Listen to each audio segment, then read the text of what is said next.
the true story of the 300 Spartans. In 480 BCE, the iconic stand of the 300 Spartans at Thermopylae is famous, but the real story is even more intense. While King Leonidas and his 300 Spartans fought bravely, they were actually part of a much larger Greek force of around 7,000 soldiers. Their mission was to delay the Persian army, which numbered around 100,000, and they succeeded for 3 days. But what's even crazier, their ultimate defeat came when a Greek traitor revealed a hidden mountain pass, allowing the Persians to outflank and surround them. This epic battle, although a defeat, was a critical strategic delay that allowed the Greeks to eventually win at Salamis.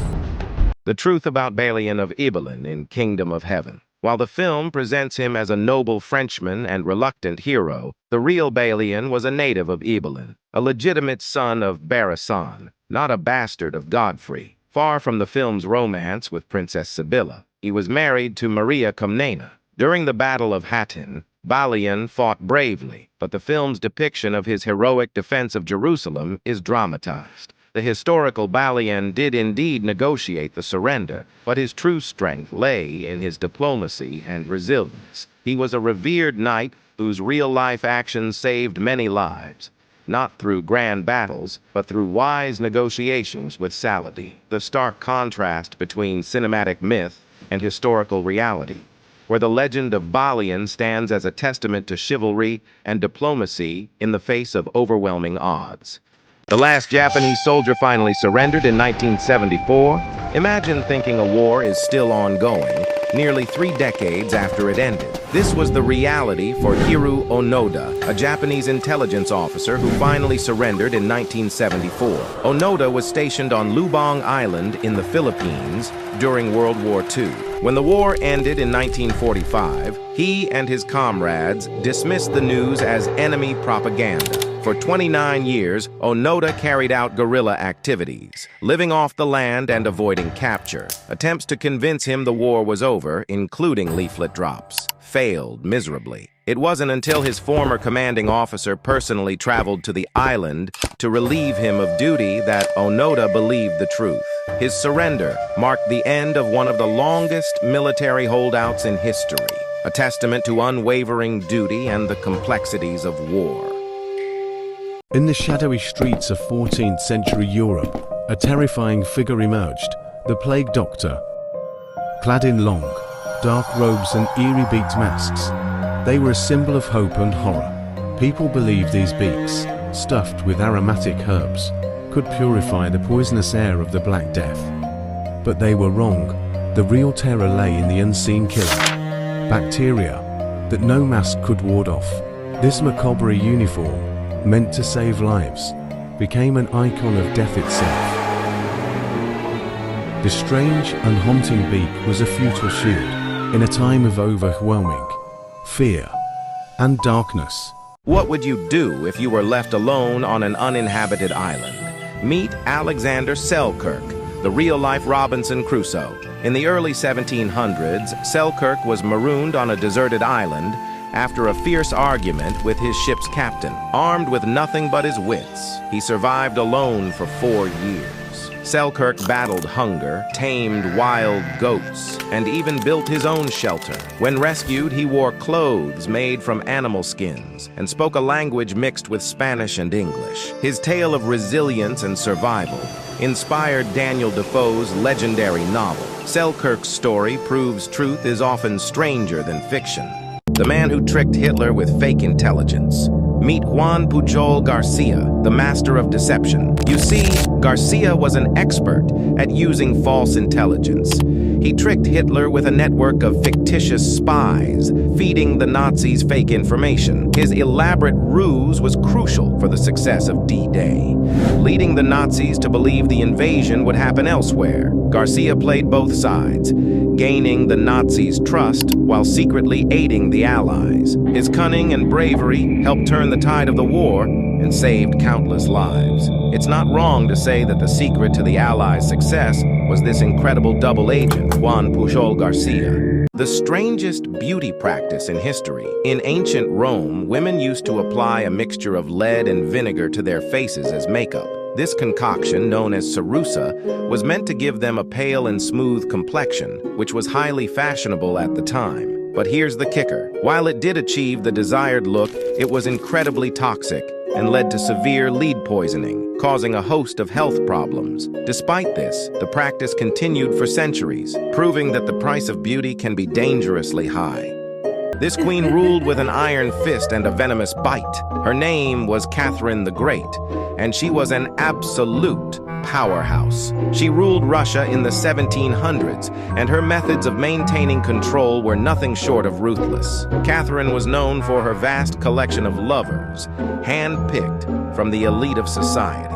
But here's the twist. She tested their loyalty and bravery by making them drink from a goblet filled with a deadly mixture. Only those who survived this harrowing test were deemed worthy of her affection. Catherine's lovers were always on edge, knowing that their time with her could be cut short at any moment. She even kept a special room filled with lavish comforts, where her chosen ones would await their turn. Despite the constant threat, her lovers vied for her attention, desperate to gain favor and power.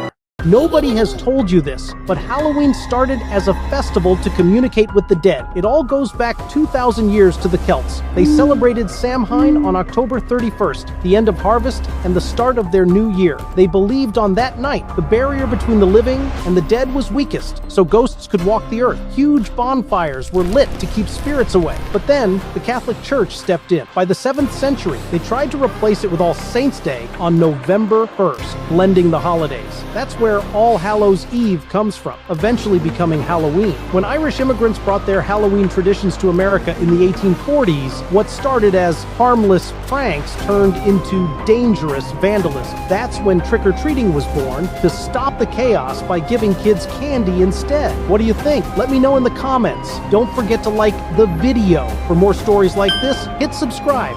Did you know a woman secretly fought in the American Civil War? Meet Sarah Edmonds, a Canadian-born woman who disguised herself as a man named Frank Thompson to join the Union Army.